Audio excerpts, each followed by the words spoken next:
What's going on? No horsing around family. Zach Boyd at it again. 53-man roster prediction right here, right now.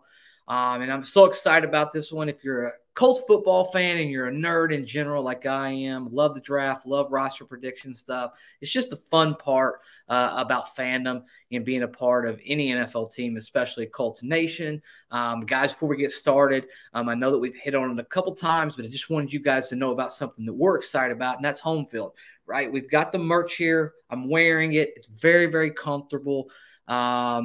And we're just happy with the product. We're happy with the sponsorship with the, home field as they partner with the Indianapolis Colts and the NFL to get going for that tailgating experience. A lot of their stuff looks so good. You've seen Jonathan Taylor, Kenny Moore, Yannick, Grover Stewart, all wearing the stuff. I definitely encourage you to go in there and use that No Horsing Around promo code. Save 15%. And the best part about all of this is a local company. So like you're supporting your own backyard, which really, really is a reason that Steven and I wanted to get on board with them. So, I'm wearing it. The players are wearing it. It's been at the game. You should see how many people that are excited about it. It's going to be, in the pro shop as well. So definitely take advantage of that No Horsing Around promo code and jump right in and help your guys and support our YouTube channel as you always have. Now, let's get into business. 53-man roster prediction. We're going to start on the offensive side. Use a few caveats here. I think Chris Ballard is going to be really, really active via free agency waiver wire, as well as potentially maybe, like last year, he had a really nice trade with Pryor at the end, gave a 6th and a 7th round swap for that. I think he's going to be unique. I think he's going to highlight some positions that they really need help. And I would say be looking out for tight end, be looking out for wide receiver, be looking out for cornerback. And be looking out for offensive line as well as interior defensive line. Like that's 5 position groups that probably needs some stronger depth on the back end as we get into this 53-man roster prediction starting at tight ends. I'm going with 3. I know that's probably a little bit off the cuff, but I'm just going to go with 3. Wouldn't be surprised if we end up picking up and adding a 4th down the road, but this is the initial 53, right? We got to get through that 24-hour period before we can do anything. So I'm going to roll with who's going to be on that initial 53-man roster. We're going to start with Big Mo Alley Cox, as well as Jelani Woods, Kylan Granson. I mean, those are the obvious 3. Just sucks what happened to Drew Ogletree because I thought he would have been the 4th, and I thought he had a chance to contribute right away.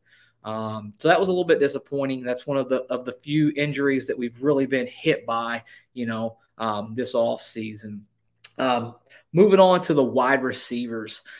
I think we rolled with 6 here. We went ahead and went with obviously Pittman, Pierce, Doolin, Campbell, and Strawn, and I went with Patman to round it out. So we went with 6. This is a position group that I feel like they could change. I'm not 100% sold on it. I am for bringing in a guy like a T.Y. Hilton or a veteran presence. I just think we're too young at that position. We've struggled at times to get open. We've struggled with drops. And I think we're in such a win-now mode.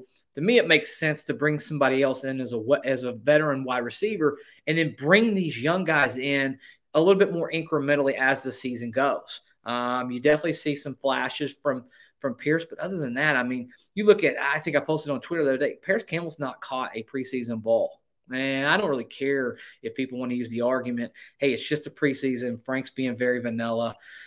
Everybody's being vanilla, right? Like not just Frank. And other players are still doing what they need to do to go out there and get their reps in there.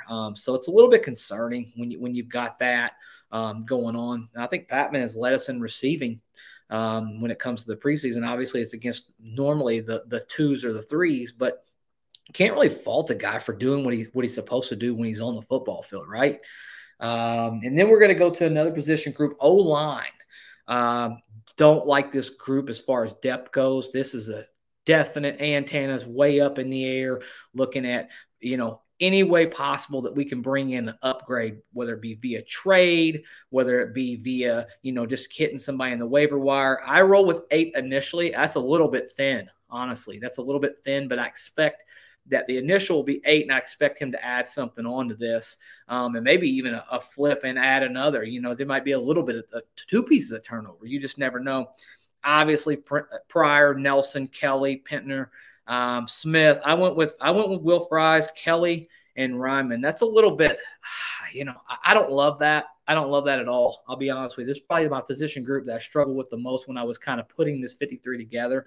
It's also the one that I feel like that's going to be look so much different, versus that first official 53-man roster that comes out and we all see it and we're like, oh my gosh, we got this, we got that. I think it's going to look different. I think it's going to look vastly different after you get through that 24-hour period of that first cut.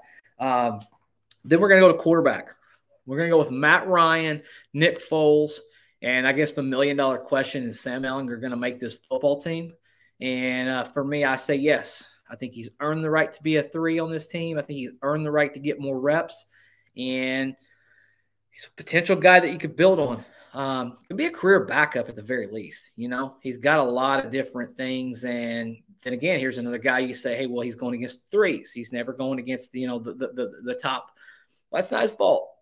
That's who they put him out there against, and when they put him out there, he does really, really well. Even last year, when he didn't have as much mechanical things ironed out as a rookie, he still showed his ability to just make plays. He's got a little bit of this it quality to him, as Chris Ballard said when he drafted him. So that's where we're at there. Rounding out the offense, running back, obviously Jonathan Taylor and Naeem Hines are going to make the team. I went with 4 here.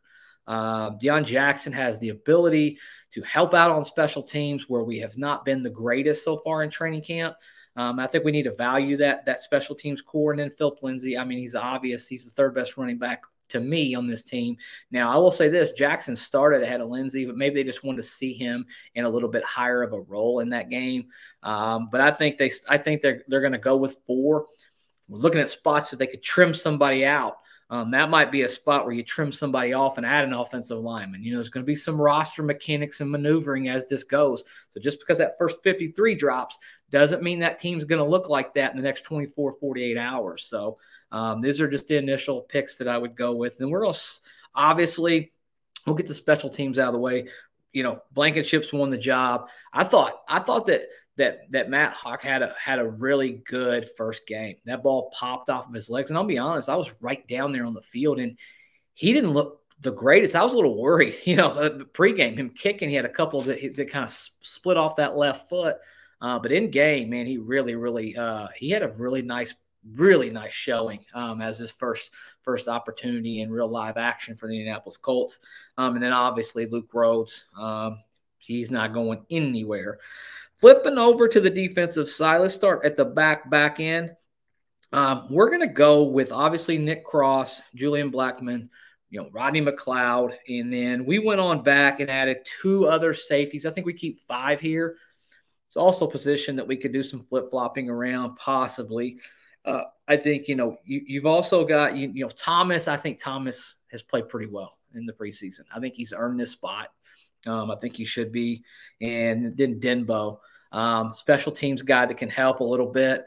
Don't love this one here. I'll be 100% honest with you, and wouldn't be at all upset if I'm wrong on this. If we go out and maybe acquire a little bit of an upgrade of veteran, I don't know what that entails. But those are the 5 that we went with. Going on down to cornerback, I think Isaiah Rodgers, Faison, of course, Kenny Moore. You've got Stephon Gilmore. Those 4 locks. But then I think we keep 2 more. I think Tony Brown, he knows the system. We all know he's had some good moments. He had a really bad moment where he didn't look back and had that touchdown thrown on him in against the Lions. But I think he probably makes the team. And then I think Chesley has quietly had a pretty nice little preseason. We all know they liked him last year. They've kept him around, gave him a chance to kind of grow, and he has played pretty well in his actions. So I'm going to go with those 6 right there. Linebacker, obviously Shaq Leonard's going to be on this team. I've got, Bobby Okereke, EJ Speed, Zaire Franklin. The last 2 were pretty hard for me to decide until the last preseason game.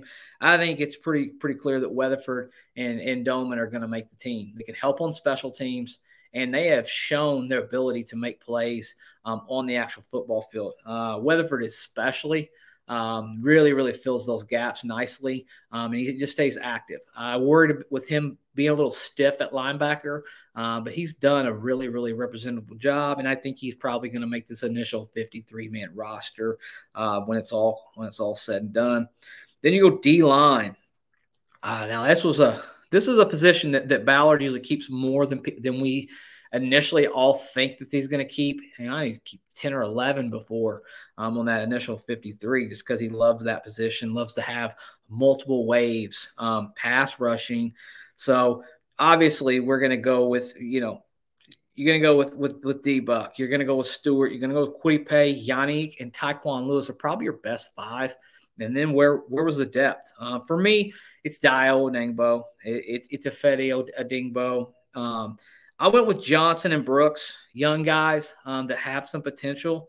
This is the position that I think is almost a must. You must get somebody in there to help with that run game. Grover Stewart played really, really well against the Tampa Bay Buccaneers, but I would say this. You got to have his backup ready, and you just got to have a little bit better of a run presence. If you're going to play that style, that wide 9 defense, you're going to have those guys in the middle hold up extremely well. They beat that first level, and they can really pop those runs open on you and really gas you. I think you have to have an upgrade there. I expect there to be some pretty heavy activity when it comes to those position groups. And that is it, man. I mean, that is your 53-man roster prediction.